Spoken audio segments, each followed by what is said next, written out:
Hey friends, out here in the garage, and I wanted to show you my new tire for the Yeti mountain bike that I just got. This is the Butcher. It's made by Specialized, and this is you can see Grid Trail T7.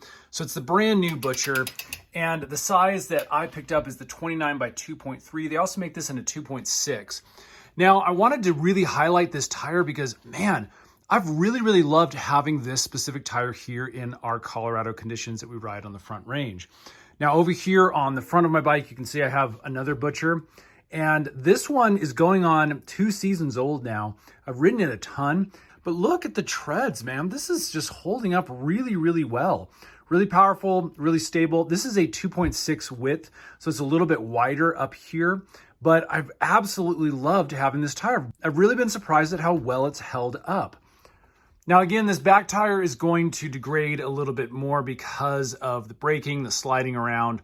Again, back tires don't last as long as front, but I'm really stoked to have a new one on here. Definitely a thumbs up from us. Thought you'd like to check that out and just get a really quick review from us here in Colorado.